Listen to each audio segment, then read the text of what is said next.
Hello વિદ્યાર્થી મિત્રો, આજે કાર્લ પિયર્સનનો ત્રીજો દિવસ. હવે તમે કહેશો સાહેબ ત્રીજો દિવસ? હા, આજે ત્રીજો દિવસ કેમ? પહેલા લેક્ચરમાં કાર્લ પિયર્સનની રીતનું પહેલું સૂત્ર વાપર્યું, બીજા લેક્ચરમાં બીજું સૂત્ર વાપર્યું અને ત્રીજા લેક્ચરમાં હવે ત્રીજું સૂત્ર વાપરીશું. સાહેબ અહીંયા બદલાઈ જશું ખાલી 3 સૂત્રો. દાખલો તો એ જ છે કમલ સરનો, બીજા કોઈના દાખલાની અત્યારે જરૂર આપણને છે નહીં. પણ આ 3 દાખલા જો આવડે, તમારી ચોપડીના બધા 5 માર્કના દાખલા સોલ્વ. એક બી દાખલામાં તમને તકલીફ નહીં પડે, ગેરંટી. બિટ મારીને કહું છું. એટલે હવે તમારે લોકો આગળ જે ભણવાનું છે ધ્યાનથી સમજજો. ત્રીજા સૂત્રનો ઉપયોગ કરવાનો છે, પણ સેમ કમલ સર આદતથી મજબૂર છે.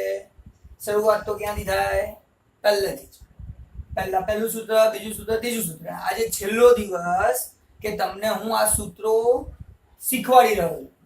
એના પછી ક્યારે સૂત્ર કહેવાનું નથી, તમારી જોડે કરાવડાવીશ. યાદ રાખજો. તો ફરી થોડુંક રિપીટ કરાવી દઉં સૂત્રને આધારે. જ્યારે પણ તમને કે કાર્લ પિયર્સનની રીતે દાખલો ગણો, જે 3 રીત મેં કીધી હતી એ રીતે તમને કહી શકાય છે. પહેલું સૂત્ર, અને હું જે રાગમાં બોલું છું એનું કારણ છે જેથી તમને યાદ આવે કે સૂત્રમાં આવી રીતે યાદ રાખવાનું. તો સમજો તમે, sigma x - x bar y - y bar ભાગ્યા વર્ગમૂળમાં સિગ્મા x - x બાર નો વર્ગ, બીજા વર્ગમૂળમાં સિગ્મા y - y બાર નો વર્ગ. બીજું સૂત્ર, r બરાબર n sigma xy minus sigma x sigma y ભાગ્યા વર્ગમૂળમાં n sigma x square minus sigma x whole square, બીજા વર્ગમૂળમાં n sigma y square minus sigma y whole square. Same આવી જ રીતે તમને શીખવાડ્યું હતું એ પ્રમાણે x અને y ની જગ્યાએ x ની જગ્યાએ u મૂકો, y ની જગ્યાએ v મૂકો. ત્રીજું સૂત્ર તૈયાર, જે તમે જોઈ શકો છો. n sigma uv minus sigma u sigma v ભાગ્યા પહેલા વર્ગમૂળમાં n sigma u square minus sigma u hall square, બીજા વર્ગમૂળમાં n sigma v square minus sigma v whole square. તો આ બધા જ 3 સૂત્રો આજે ફરીથી હું બોલ્યો છું. આજે ચોથો પિરિયડ છે. ચોથા પિરિયડમાં બધા જ સૂત્રોની મેં વાત કરી છે તમારી જોડે. ધ્યાનથી સમજજો. જો આ 3 સૂત્રો આવડ્યા, બોર્ડની એક્ઝામના 5 માર્ક ફિક્સ છે, માટે મહેનત કરી રહ્યા છીએ. અને બીજું સાબિત કરી રહ્યા છીએ, એ જ દાખલો, એક જ દાખલો, સેમ ટુ સેમ એક જ દાખલો 3 રીતે ગણો, 3 સૂત્રોથી ગણો, જવાબ સરખો જ આવે. જેથી એક્ઝામમાં, બોર્ડની એક્ઝામમાં કોઈ બી દાખલો પૂછાય, તમને કોઈ પણ સૂત્ર યાદ આવે, લખી નાખો અને દાખલો ગણી શકો છો. આજે આપણે એ જ દાખલો ત્રીજી રીતે ગણવાનો, ત્રીજી સૂત્રથી ગણવાનો. રીત તો એક જ છે કાર્લ પિયર્સન, પણ સૂત્ર કયું છે? ત્રીજા નંબર, જે આપણે અત્યારે વાપરી રહ્યા છીએ. તો આ ત્રીજા સૂત્રમાં પહેલા તો મેં તમને કીધું કે દાખલો જુઓ, પછી નક્કી કરો કે કયો દાખલો કઈ રીતે ગણવો, કયા સૂત્રથી ગણવો છે. તમે સૂત્ર નક્કી કરો, એ સૂત્ર લખી નાખો. તો આજે મેં પહેલા આ સૂત્ર નક્કી કર્યું છે, તો આ સૂત્ર પહેલા લખી નાખો. અને એમાં મેં લખી નાખ્યું છે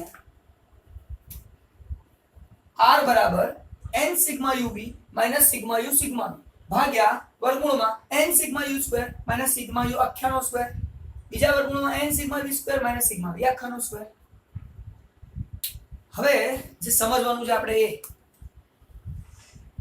સૂત્ર મળે અને પહેલા સૂત્ર લખવાથી ફાયદો શું થાય? આપણે સૂત્ર લખ્યું એનાથી શું ફાયદો થાય તો સમજજો ધ્યાનથી. આ સૂત્રમાં કોની કોની જરૂર છે આપણને ખબર પડે, ને એટલી કોલમ બીજી બનાવવાની જરૂર પડે. એટલે એટલી કોલમ આપણે બીજી બનાવી શકીએ માટે આ સૂત્રની જરૂર છે. આ હંમેશા મગજમાં ક્લિયર રાખજો. તો મેં સૂત્ર લખી નાખ્યું આ ત્રીજું. આ ત્રીજા સૂત્રમાં કોની જરૂર છે? તો સાહેબ પહેલા n, તો n તો એ જ છે, દાખલો એ જ છે, તો સાહેબ n તો એ જ હોય ને 5. તો n બરાબર 5 આપેલું છે. સિગ્મા યુવી, અહીંયા ઉપર હતું સિગ્મા એક્સ વાય, અહીંયા છે સિગ્મા યુવી. વસ્તુ સરખી જ છે, ગુણાકાર જ છે. અહીંયા એક્સ અને વાય નો ગુણાકાર છે, અહીંયા યુ અને વી નો ગુણાકાર છે. પણ સાહેબ આની અંદર તો યુવી નથી, યુવી તો આપ્યું નથી. કેવી રીતે ગણીએ? અહીં તો સાહેબ દાખલામાં તો તમને કહો છો કે એક્સ અને વાય સિવાય કોઈ કિંમત જ નહીં આપી હોય, તો એ તો એક્સ અને વાય ની કિંમત આપેલી છે, યુવી તો છે નહીં. તો ખરેખર યુ અને વી જે છે એનો ગુણાકાર કરવા માટે યુ અને વી શોધવો પડશે અને પછી આપણે દાખલો આગળ ગણી શકીશું. યુ અને વી નો ગુણાકાર કરવાનો છે, પછી સિગ્મા યુ એટલે યુ નો સરવાળો કરવાનો છે, સિગ્મા વી એટલે વી નો સરવાળો કરવાનો છે. પણ જ્યાં સુધી યુ વી ના મળે ત્યાં સુધી યુ નો સરવાળો અને વી નો સરવાળો ના મળે. તો અહીંયા દાખલામાં મહત્વનું શું? યુ અને વી એટલે શું? યુ અને વી કેમ શોધીએ, શાના માટે આપણે એની વાત કરીશું હમણાં, બરાબર. પણ પહેલા યુ વી શોધાય કેવી રીતે ને આપણે પહેલા એ વાત કરીશું, અને પછી યુ અને વી કેમ શોધાય એ વાત કરીશું. તો જોઈ લઈએ આપણે આ x ની જુદી જુદી કિંમતો તમને આપેલી છે. એ જ પહેલો દાખલો એ અત્યારે ત્રીજો દાખલો સરખું જ છે, દાખલામાં કોઈ ફરક નથી. પણ ધ્યાનથી સમજો, આ x માંથી જેવી રીતે આપણે પહેલા દાખલામાં પહેલા સૂત્રમાં x - x બાર કર્યું હતું, જેમાં આપણે આવી રીતે x બાર શોધ્યું, x બાર ની કિંમત 5 આવી હતી. આપણે આ બધા x ની કિંમતોમાંથી આ 5 બાદ કર્યા હતા. હવે જ્યારે 5 બાદ કર્યા હતા તો એનો અર્થ થાય છે કે મેં x બાર બાદ કર્યો છે, મધ્યકની કિંમત બાદ કરી છે.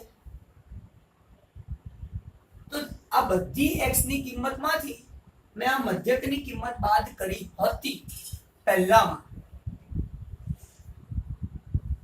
જ્યારે તમે u અને v શોધો છો ને ત્યારે પણ તમે આ x માંથી કોઈક કિંમત બાદ કરો છો, પણ એ મધ્યકની કિંમત નથી, એ ધારેલો મધ્યક છે, મધ્યક નથી, ધારેલો મધ્યક છે. ભલે હું એ 5 લઉં ને ત્યારે u શોધું ને અહીંયા 5 લઉં કે 5 બાદ કરી દઈએ, ધારો કે હું એની કિંમત 5 લઉં તો પણ જો એની કિંમત હું 5 લઉં તો પણ એને ધારેલો મધ્યક કહેવાય, કારણ કે હું સામે લખું છું શું? u. તો u બરાબર x - 5. ધારો કે હું એવું ધારું 9 તો x - 9. ધારો કે હું ધારું 7 તો x - 7 એટલે x - 7 એટલે x ની બધી કિંમતોમાંથી 7 બાદ કરવાના. જેવી રીતે 5 બાદ કરતા હતા એવી રીતે 7 બાદ કરવાના. તમે કહેશો સાહેબ તમે શું કહો છો, કઈ બી બાદ કરવાનું? હા, જે થાય, જે ઈચ્છા થાય એ બાદ કરો. તમે કોઈ પણ બાદ કરશો ને, કોઈ બી કિંમતને તમે બાદ કરો, કોઈ બી, તમારો જવાબ જે છેલ્લે આવવાનો છે ને એ સરખો જ આવશે. તમારો જે જવાબ છે એ સરખો જ આવશે. તમે આમાંથી કોઈ પણ કિંમત ધારો, આના સિવાયની બી કોઈ ધારો ને તો પણ તમારો જવાબ સરખો જ આવશે. હવે આ દાખલો ગણવા માટે મેં શું ધાર્યું છે એ તમને કહું છું. મેં આમાંથી કોઈ એક કિંમત ધારી, અહીંયા મેં ધારણા કરી છે 3, એટલે આ બધી x ની કિંમતોમાંથી હું 3 બાદ કરીશ અને એ મેં ધારેલો મધ્યક x માંથી છે તો એને કહેવાય છે a, ધારેલો મધ્યક a. અને 3 એ બધી x ની કિંમતોમાંથી હું બાદ કરવાનો છું. આ વસ્તુ ખાસ તમારે ધ્યાન રાખવાની છે. તો અહીંયા આ બધી કિંમતોમાંથી -3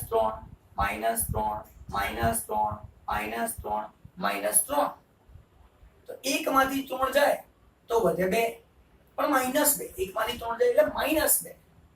3 માંથી 3 જાય તો 0, 5 માંથી 3 જાય તો 2, 7 માંથી 3 જાય તો 4, 9 માંથી 3 જાય તો 6. તો બધી કિંમતોમાંથી મેં જે બાદબાકી કરી એ કોઈ પણ ધારેલી કિંમત બાદ કરી, એટલે મને જે મળ્યું એને કહેવાય u. x માંથી બાદ કરીને, x માંથી કોઈ ધારેલી કિંમત બાદ કરીને જે જવાબ મળે છે એને કહેવામાં આવે છે u. તો u બરાબર x માઇનસ a. a એટલે કોઈ પણ ધારેલી કિંમત, કોઈ બી ધારી શકો છો. અહીંયા મેં 3 ધારણા કરી છે અને બધામાંથી 3 ભાગી નાખ્યા. બાજુમાં સાહેબ v એટલે હવે ક્લિયર થઈ ગયું સાહેબ. x માંથી બાદ કરો તો u અને y માંથી બાદ કરો એટલે v. કારણ કે અહીંયા તમે સૂત્રમાં તમને યાદ કરાવડો, x ની જગ્યાએ u લખો, y ની જગ્યાએ v લખો. એટલે તો કહેતો હતો કે x નો ઉપયોગ કરીને u મળે, y નો ઉપયોગ કરીને v મળે. તો અહીંયા આ y ની કિંમતોમાંથી કોઈ પણ ધારેલી કિંમત બાદ કરીએ તો જે જવાબ મળે એને v કહેવાય.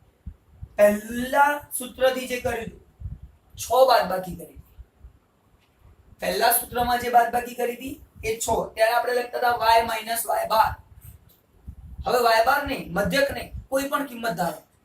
તો આપણે અહીંયા જ્યારે મેં ધાર્યું છે તો ફરીથી હું આને ભૂસી નાખીશ. આપણો ઓરિજિનલ દાખલો લઈ લઈએ.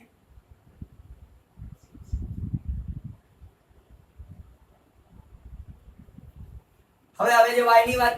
તો મેં y માંથી છે ને આ બે ધારણા કરી. તમારી ઈચ્છા છે તો તમે 4 ધારો, 6 ધારો, 8 ધારો, 10 ધારો, કોઈ ફરક પડતો નથી. છેલ્લો જવાબ તો સરખો જ આવશે. હવે એક આગળ વાત કરીશ હમણાં થોડી વાર પછી. બધામાંથી પહેલા તો હું y માંથી, આ બધી y ની કિંમતોમાંથી 2 બાદબાકી કરવાની છે. બધામાંથી 2 બાદ કરું. તો બધામાંથી 2 બાદ કરીશ એટલે y માંથી 2 બાદ કર્યા એટલે મને v કિંમત મળી. x માંથી બાદ કરો તો ફરી u, y માંથી બાદ કરો તો v. બાદબાકી કરવાની છે એટલે u અને v તમને કિંમત મળી. તો અહીંયા મેં 2 ધાર્યું છે, બધામાંથી 2 બાદ કર્યા. 2 માંથી 2 જાય 0, 4 માંથી 2 જાય 2, 6 માંથી 2 જાય 4, 8 માંથી 2 જાય 6, 10 માંથી 2 જાય તો 8. તો આ જે મળ્યું એને હું કહીશ v. x માંથી બાદબાકી કરીને જે મળ્યું એને કહીશ u. ફરીથી આ બધી વસ્તુ જે વધારાની લાવ્યો છું એ તમને સમજાવવા માટે મેં લખી છે, બાકી આની કોઈ જરૂર છે નહીં. સમજાવવા માટે એક્ઝામમાં લખીને ના આવતા કે બાજુ બાદબાકી એને સમજ્યા નથી, સમજાવવાનું. આપણે તમે સમજી લો, બહુ થઈ ગયું. આગળ જોઈએ તો આ મને v ની કિંમત મળી. હવે uv મળી ગયા ને તો આપણે દાખલામાં રાજ્ય કેમ લાસ્ટ લેક્ચરની જેમ xy હતા તો આપણે શું કર્યું હતું, x ગુણ્યા y, x square y square. અહીંયા uv છે તો u ગુણ્યા v, u square v square. એ તો શોધવાનું છે, uv u સ્ક્વેર અને v સ્ક્વેર.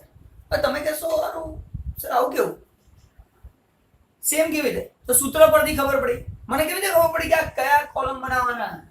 સૂત્ર પરથી જોઈ લઈએ એક વખત સૂત્ર ઉપર. અહીંયા ધ્યાન, n સાહેબ 5 છે. બીજું સિગ્મા uv, આ સિગ્મા uv છે એટલે આ uv, પછી એનો સરવાળો સિગ્મા u, u નો સરવાળો, સિગ્મા v, v નો સરવાળો. તો આ u છે એનો સરવાળો કર્યો, આ બધાનો મેં સરવાળો કર્યો, જવાબ આવ્યો 10. આ v છે, આ બધાનો સરવાળો કર્યો, જવાબ આવ્યો 20. ચલો પછી જોઈએ છે સિગ્મા u સ્ક્વેર. તો સિગ્મા પછી જોઈએ, પહેલા તો v સ્ક્વેર, તો પહેલા u સ્ક્વેર. તો u સ્ક્વેર પહેલા જોઈશ તો આ u નો વર્ગ કરવો પડશે, u વર્ગ. પછી એનો સરવાળો કરીશ તો સિગ્મા u સ્ક્વેર થશે. એવી રીતે અહીંયા સિગ્મા u તો મળી ગયો છે. સિગ્મા v સ્ક્વેર તો પહેલા સિગ્મા પછી જોઈએ, પહેલા v નો વર્ગ જોઈએ છે, v સ્ક્વેર જોઈએ છે. તો v સ્ક્વેર પહેલા શોધો, પછી એનો સરવાળો કરો, સિગ્મા v સ્ક્વેર કહેવાય. અને મેં તમને કીધું નીચે લખજો, આ સિગ્મા બધા નીચે લખજો જેથી અહીંયા મુકતી વખતે તકલીફ થાય નહીં. એટલે આપણું જે કામ છે ધ્યાનથી સમજવાનું છે, ધ્યાનથી કરવાનું છે. સૂત્રથી ખબર પડે કે આપણે કઈ કઈ વસ્તુઓ શોધવાની છે, કયા કયા કોલમ બનાવવાના. અને માટે મેં કીધું હતું દાખલો શરૂ કરો એટલે પહેલા દાખલો જુઓ, વાંચો અને પછી નક્કી કરો કયું સૂત્ર તમારે વાપરવું છે. હવે સૂત્ર નક્કી થઈ જાય એટલે સૂત્ર પહેલા લખો, એ સૂત્ર પહેલા એમાં લખો અને લખ્યા પછી શું નક્કી કરો કયા કયા કોલમ બનાવવા પડશે. તો અહીંયા મારે u જોઈશે, v જોઈશે, uv જોઈશે, u નો વર્ગ જોઈશે, v નો વર્ગ જોઈશે. આટલી વસ્તુની મને જરૂર પડશે. તો uv તો શોધતા તમને શીખવાડ્યું અને માટે કીધું આ શોધ્યા પછી બીજું બધું સહેલું. કારણ કે જે x2 y2 તો એટલે uv u2 v2 જોઈએ છે. સિમ્પલ. તો આપણે સ્ટાર્ટ કરીએ છીએ. સમજો ધ્યાનથી. u અને v નો ગુણાકાર -2 ગુણ્યા 0 0 0 -2 0 ગુણ્યા 2 0 2 ચોક 8 6 ચોક 24 8 છંગ 48 બધાનો સરવાળો કરો 80. બાજુમાં જોઈએ u નો વર્ગ. તો આ u છે, આ બધા u નો વર્ગ કરવાનો છે.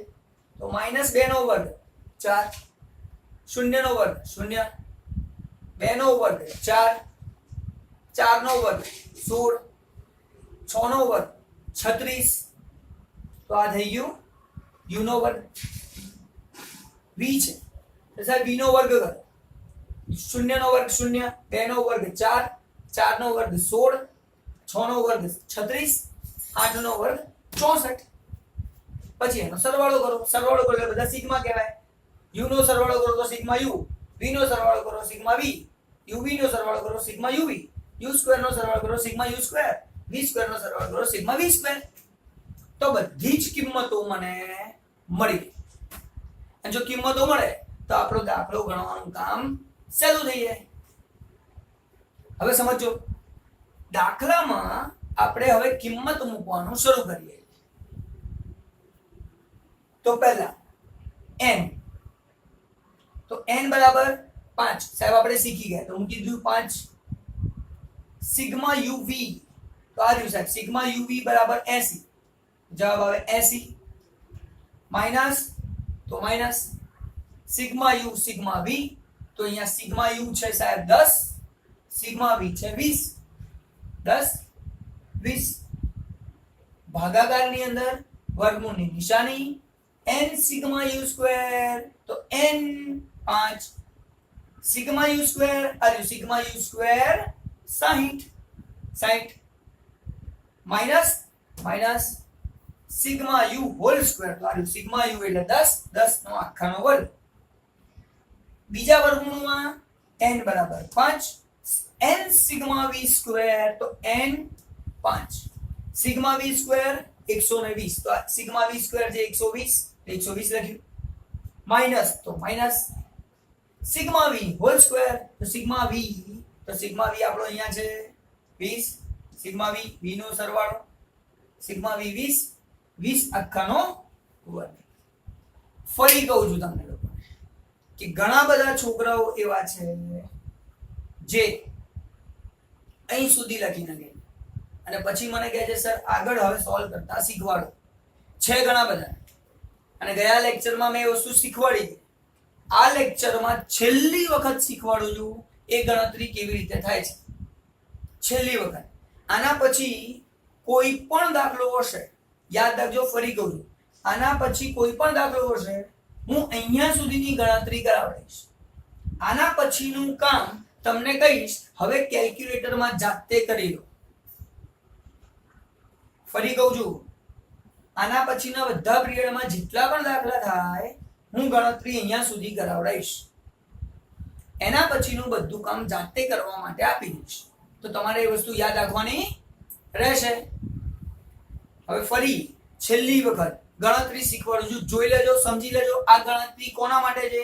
95% માટે નથી, 5% જે વિદ્યાર્થીઓ છે જેને ગણતરીમાં તકલીફ થાય છે એના માટે. જોઈ લઈએ ફરીથી, ધ્યાન આપજો. 5 ગુણ્યા 80 પહેલા કરવાનું, કરી નાખ્યું 400.